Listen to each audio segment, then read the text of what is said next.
Doing great, yeah. Excellent. Good to see you. Man, how about this room here, huh? A little bit tight.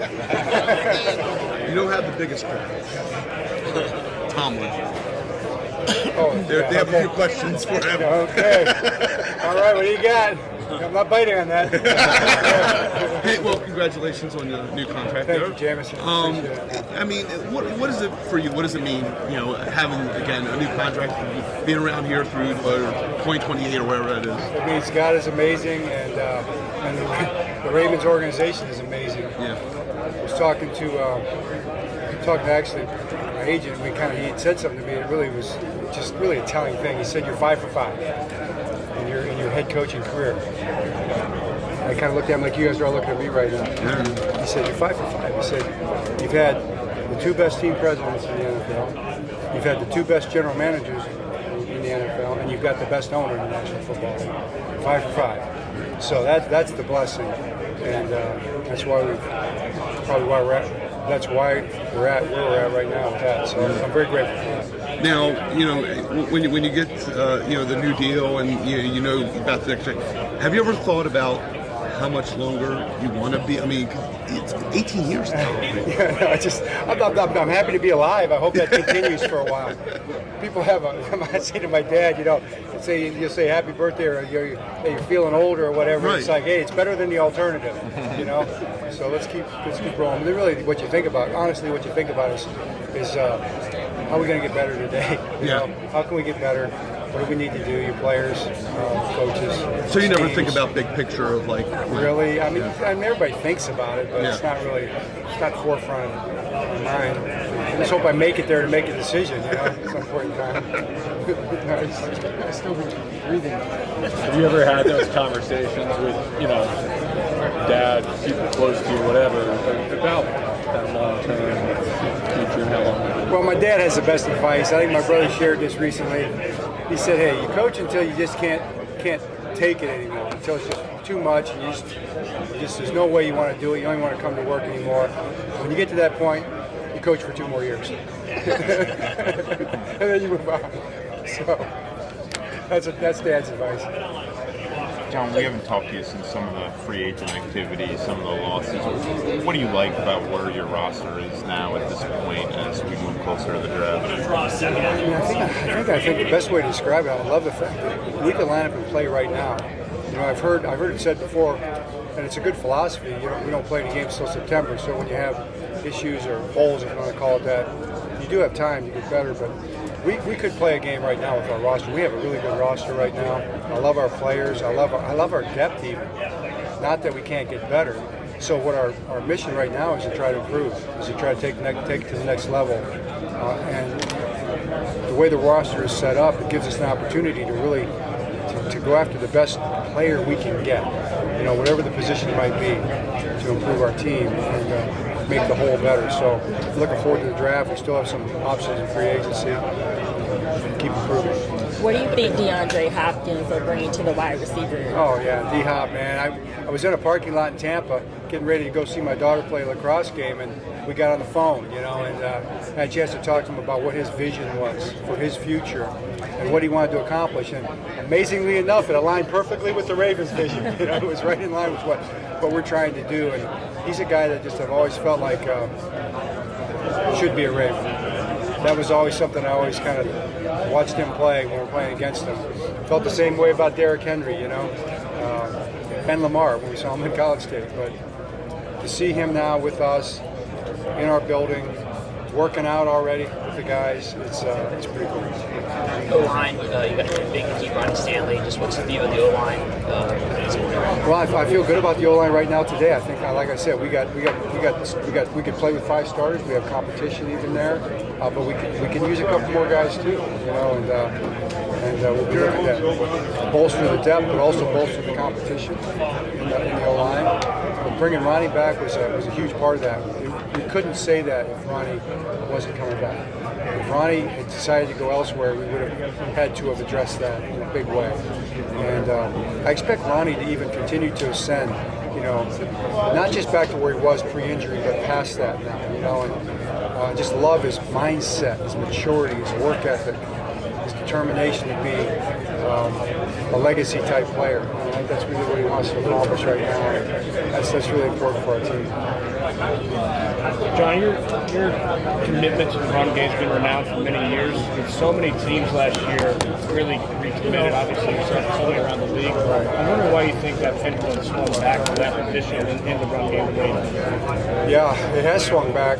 Probably people realize that that's football, and I think I've heard it said football or the NFL is a passing league, which it is.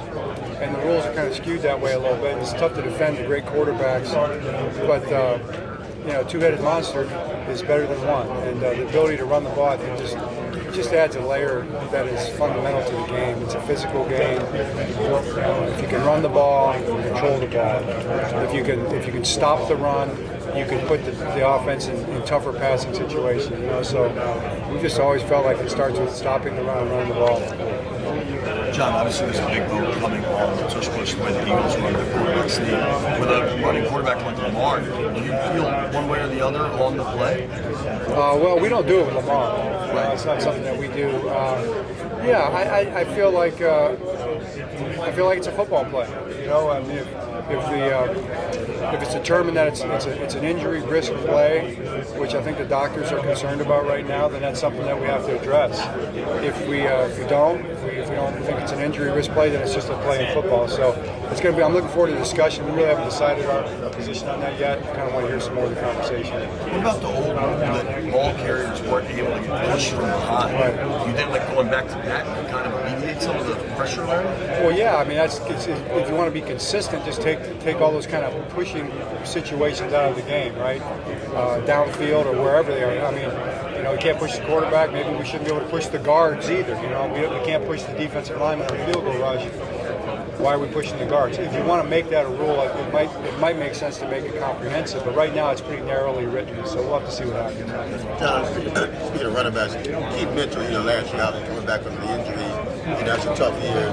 So talk about maybe his off-season progress and where you think he may be for next year. Right. Well, that's a great question. I do think Cliffy's been on schedule. He's been on track. That was a really tough injury. So the fact that he got back when he did was, to me, almost like miraculous. That he was out there playing it off. I'm almost certain, as much as you can be sure, he's going to be a whole nother level coming back in the spring and then again in the training camp, because he's going to be a year and a half out of that deal. So this will be his second year. Most knee injuries, it's your second year. This one, I think that's especially true. What did you see Trenton Simpson develop last year, and how do you feel about the state of that positional room, especially with the loss of some of your depth guys? Say the second part again. How do you feel about the state of that positional group right now with the loss of some of your depth guys? Yeah, I feel great about the linebacker position. I think we do need some guys. I mean, we lost a bunch of guys. So we've got to replace those guys. I think we've got some good young guys coming up. William Quemco, nobody knows about him, but he played 2 games last year. I'm kind of excited him as a special teams guy and developing linebacker. But Trenton Simpson, expect him to be the starting early down will.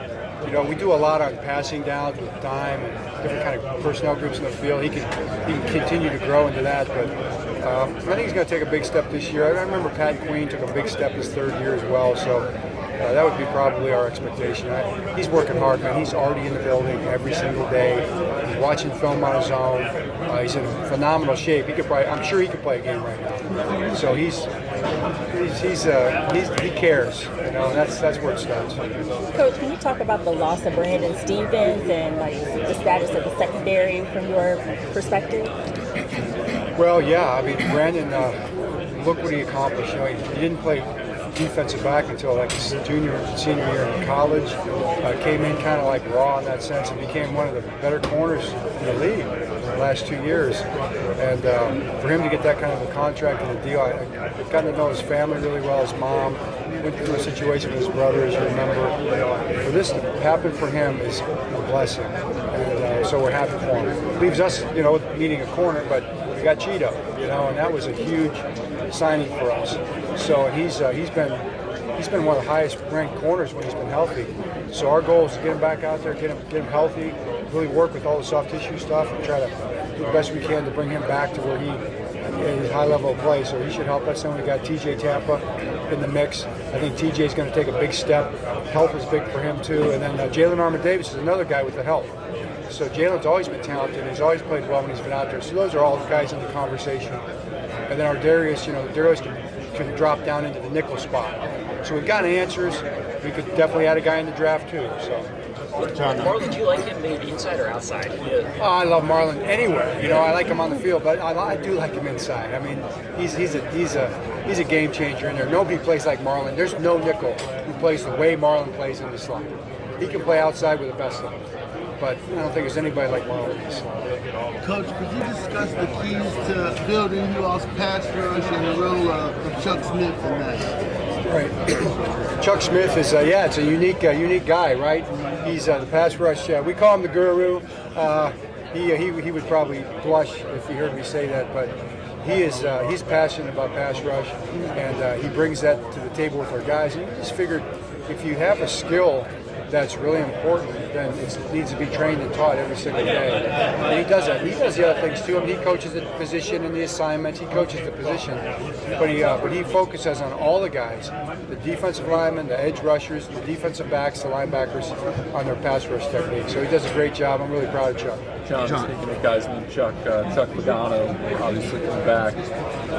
Two things. What's his role? I know it's a collaborative effort a lot of times back there, but how do you kind of see that playing out in his role specifically? Yeah, I think we got a good mix back there. Of course, Zach as a coordinator is involved in every part of it. And then Chuck, and then Donald, and those three guys will be focusing on the back end. But Chuck brings that experience, and then Donald's a young guy. He's been in the league 3 years now. He's really proven himself as one of the up and coming coaches, I think, in this league. So it was just a good chemistry between these two guys. I felt like Chuck bringing the experience and the style. You guys know Chuck. He's got a great way with those guys. He's unique. He's been there and done all that. He's seen about everything you can see in football. And so I think that experience is going to be really good for us.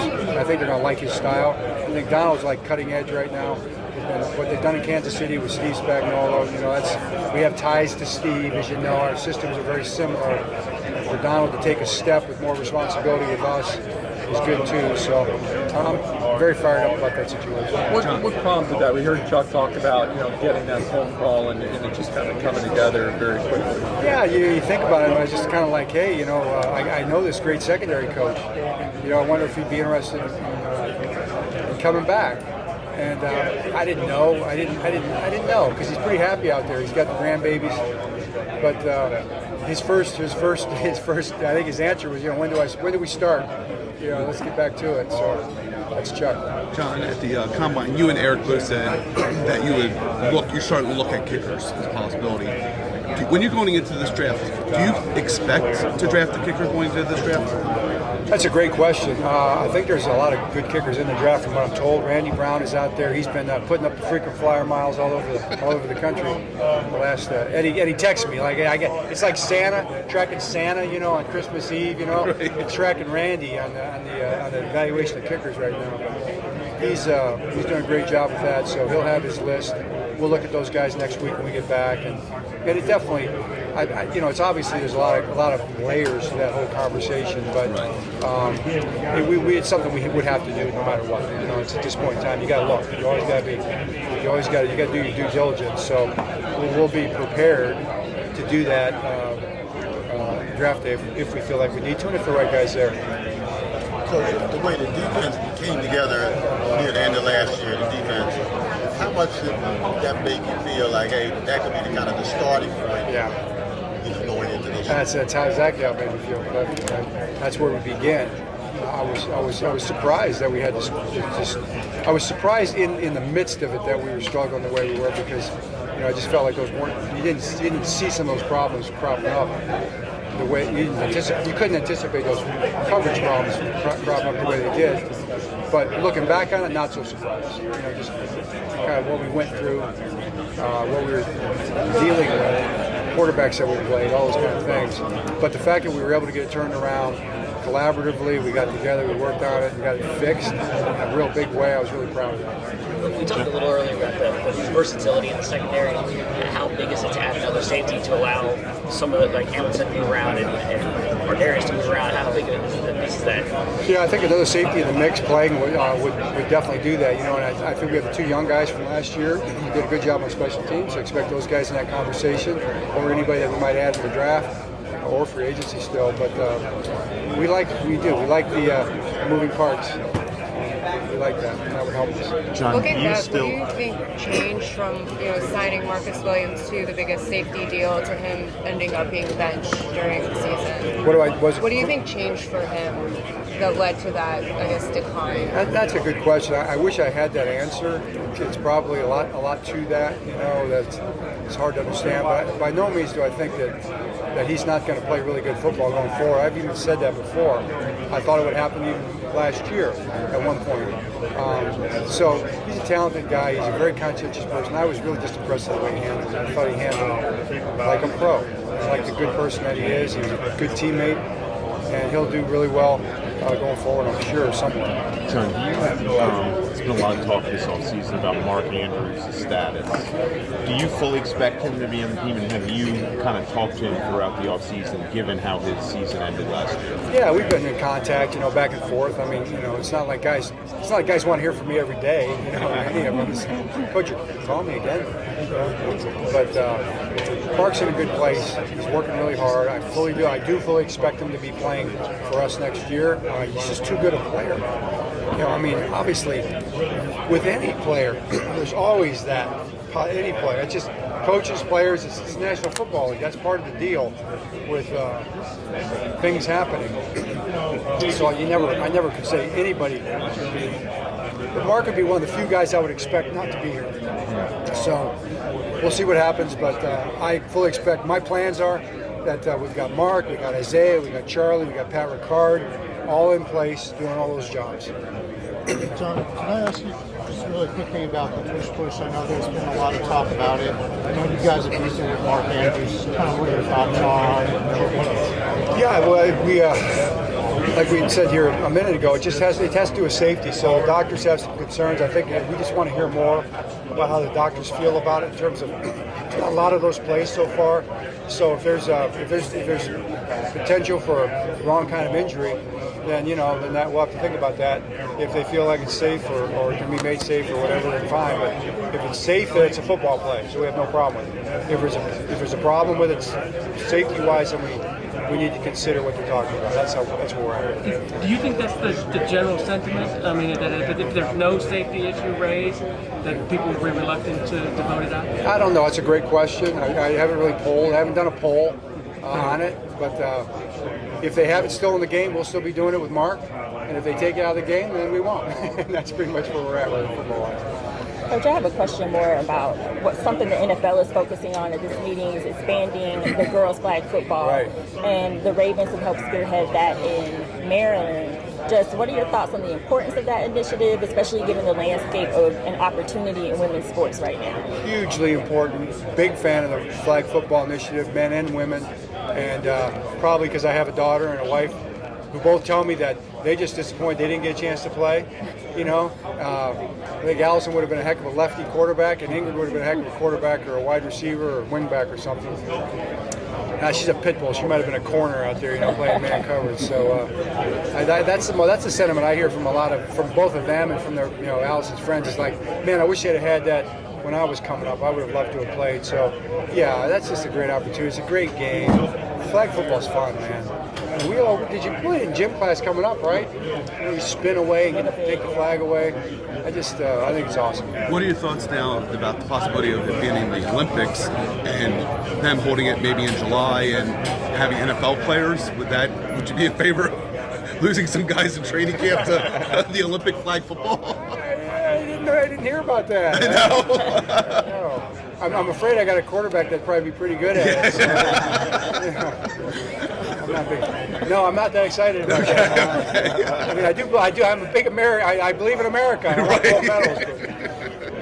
There's a limit. That's right. John, we're not supposed to talk to Eric here. Have you guys talked to Lamar at all? I mean, there's a lot being made about his contract again, which is fine this year, but does get up next year. Has there been any effort from the organization to try to, deal with his contract or maybe extend it? Right. There's been conversations about that internally, I know. How far along that is or whatever, I don't know, but I definitely think it's an obvious point that you're making. That's going to continue to have to be addressed, really, with all those guys. I mean, you just got to kind of manage that dance, the salary cap dance, and Lamar is the main part of that because he's the franchise player. So that's a possibility, I think. Sooner or later, definitely, it's going to happen. Is it hard to put a value on Lamar? Yeah, I mean the value's is the top. Yeah. I mean when Lamar gets paid, he's going to be the highest paid player in football. Yeah. Just like he was last time. Yeah. I think every contract he signs, probably until he decides to hang up his cleats, he's going to be that guy. Since we're on Lamar, are you looking forward to seeing his acting debut? I am looking forward to it. That facial expression that is in that clip, I've seen that look before. He's looked at me that way a couple times. It's a tough look right there, So he's got the face of an actor, man. We just don't need to get too excited about the acting too early. Let's finish the football first. But I know he feels that way. You mentioned, just broadly speaking, you try to get better every year. One of the things Ronnie's family said is the other day was we've got to stop, shooting ourselves in the foot, get out of our own way is kind of how he phrased it. When you hear that, or when you look at step back from it, what do you think you guys need to ultimately do? Is it as simple as, turnovers? Obviously, Bill's been with a big story there. Is it as simple as that, or is it much more nuanced than that? It's both. It's as simple as that, and then chasing that is always nuanced. So that's a theme that we've had here. We've had for 17 years is get out of our own way, be on the same page. We really want to be as in sync as we possibly can in everything we do. We try to chase every detail in terms of things that are important. Winning football, we call it. Winning football intangibles, the impactfuls, the importance to winning. Those are the things you want to be great at. And you're not going to be great. You're not going to necessarily be perfect at all those things in every game, but you want to chase perfection in every area. So you get into a game and things don't go your way. You get unlucky. The ball doesn't bounce your way. You make mistakes. The calls don't go your way. Whatever it might be, you're still so good in all the other areas that you're able to overcome those things and find a way to win the game irregardless. We've been able to do that a lot because we've won a lot of games. Every one of these games is really important and impactful. In the playoffs, we haven't been able to put it together for 3 or 4 games to win the Super Bowl championship, and that's the hard thing. That's why only one team does it. So we understand that. That's the way it's set up. But we want to be that team, and we're good enough to do it. So we want to find a way to do it. So the challenge there is the not simple part of it is setting everything up in a way that makes those things that we're intentional about those things every single day. So when those moments happen, in the biggest moments, it's something that we've been doing all along, and it's normal for us. And then we have the best chance to have it go our way in those games. And that's what we're really talking about right now as a coaching staff, is the best way to intentionalize all those things so that, in those big moments that we can follow through and get to the end. John, I know you say you've been talking to a lot of players and everything, and you said you talked to Justin at the around the combine. Have you talked to Justin lately, and where's kind of his mind right now? Right, I haven't talked to him for a few weeks. I do need to give him a call because he's on my list, on my rotation, but I haven't tried to make it anything more than the normal conversations we would have. It's just there's nothing else I can talk to him about besides we've had that one conversation about it, so it's just kind of in that mode right now. We saw the news about Michael Pierce's retirement. I know you have some depth there, but does that at all change how you guys are approaching this offseason and the draft? Well, yeah, because we got to make sure we've got a good, solid defensive line. So the good news is the draft is really deep there, and there's also some options. We can bring some guys back. I like our guys too that we can bring back. I'm very confident we're going to have a good front. But happy for Mike. What a great career. I mean, look where he came from. What he accomplished in football. One of the best, one of the best people, the best dudes, guys that you'll ever be around. Just love that guy. And when he got that interception, man, I mean, it was just the best. What a way to go out. I wanted to ask about Matt Weiss, just the allegations against him right now. How do those jive with the person that you knew, that you avoid for so many years? Yeah, just really shocking, surprising. Didn't see that one coming. Found out about it the same time everybody else did. Don't know what to make of it. Just feel really bad for the people involved that were affected by it, especially his family and the people that were the victims of that. Love Melissa and the kids. Yeah, it's really just a disturbing situation. Since you came to the league, mock drafts have gotten a lot more popular. I'm wondering if you and Eric find them valuable tools to prepare for the draft, or if it's just like people now have a lot more opinions about who you guys should pick. No, we do. Eric uses those to a great degree for mock drafts because it gives you a consensus basically on how the players are viewed, and it gives you an idea of where the players are going to basically be taken. So we look at those pretty thoroughly. Is this something you guys develop internally, or are you looking for public consensus? Well, we're looking at all the different things that are published. I'm sure there's a lot of phone calls made too, especially by Eric. I don't really do that. I'm sure he does some polls himself. But there's so much information out there. It kind of gives you a pretty good view of how the project is viewed. John, you had a record-setting year offensively, but the continuity you were able to keep with obviously Lamar, but Ty Montgomery coming back, team, the nucleus of players you have, how much you feel like this offense still hasn't reached its kind of its ceiling of what it can do? Well, I'm definitely banking on that. I mean, we're really looking to take the next step, the next iteration, 3.0 as we called it, to get this to the point where we're doing more things better. So we want to do more, but we want to do it fundamentally better. Those are two conflicting kind of principles or goals sometimes, but you got to chase conflicting principles. You got to chase things that are seemingly at odds with one another to be highly successful. So we're trying to figure out ways to do that with the system, the way we're building the system, and I'm kind of excited about where we're going. I'm very excited, and the continuity is a big part of that.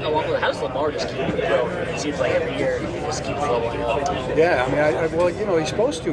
He works hard, and he's got a growth mindset, and he wants to be better. And that's the thing. That's what I love about Lamar Jackson. He just wants to improve all the time. He's never satisfied. And he talks about winning the Super Bowl, and winning with the Super Bowl, not if, but winning with the Super Bowl, he's still not going to be satisfied. He's going to want to get another one, and that's just the way he's built. Lamar is built that way. He's going to improve as he plays, but how much of that is coming from T. Martin? What specific things has T improved in Lamar's game? Yeah, well, T's day-to-day with Lamar. T is a great coach, and he's a great person, and they have a great relationship. T is coach quarterback. He's coordinated offenses. He's played quarterback at a high level. All those things I think really factor in. But he's also really just highly organized. I mean, he's got a great system for teaching the quarterback. So I think he does a great job. That's a big part of it. When it comes to re-signing Ben Cleveland, was that a depth move? Can you provide a little bit more insight on that decision? Yeah, re-signing Ben Cleveland, I think was just a good, smart football move for us. He's done everything we've asked him to do. Like when he comes into games, he plays solid football. He's versatile. He can play both guard spots. He can play center, and you can even put him out there at tackle, and he hangs in there. He's not built to be a tackle, but he hangs in there. He goes in as the extra lineman sometimes at tight end and blocks. So, that's that. And he wanted to be here. He wanted to be with the Ravens. He appreciates his role. He's on field goal protection. He's probably the best field goal protection guy in the league. I mean, nobody talks about it, but he's great at that. So he's a good guy. As far as the situation he had, that's to be determined what the punishment will be for that, and he understands that. We understand that as well. But that was a good, solid football move for our team. John being the second longest tenured coach in the league now. Still, I know. I mean, what's it take to continually have the passion, the excitement, for this type of job? Yeah. Well, I mean, how can you not? I just think we have the greatest job ever. And you guys love what you do. You're here, you're having fun, right? It's a great environment. I just love it. I love every part of this job, even the things that are hard, even the disappointing moments. All the great moments we had this year. We had disappointing moments too, especially the one at the end. But I felt disappointed, but I didn't feel bad because I was proud of our team. I was proud of the way they fought. I was proud of the what they accomplished and what they achieved. I felt connected to the guys. You know, I think as long as you feel that connection with the guys, you feel like I just feel like there's no stopping us. You know, can't wait to try this stuff out next year. So as long as I feel that way, I think I'll keep coaching. We'll do two more. I want to know. I was in another table. Sorry about that. I want to know your feeling about like Lamar not winning the third MVP. Well, he's my MVP. You know, I can tell you that. Lamar Jackson, to me, is my MVP. But he has been every year. So he had a great season. He's a team player. That's what he cares about the most. You know, and that's what's most important to Lamar and to all of us. I'm always proud of Lamar. So, would you like to see Henry? Do you think that Henry is a priority to get Henry extended too? Definitely in the conversation. I know that's been talked about, and yeah, I'd love to see that get done as well. All right, thanks, Coach. John, real quick, do you join practices, or is it too early to know? Because you don't know your training camp schedule. Are we allowed to announce that yet? No. We've been working on it. Sashi's been working hard at that. We have a pretty good idea how it's going to go. We're not allowed to announce it, so I guess it's not final. All right, great.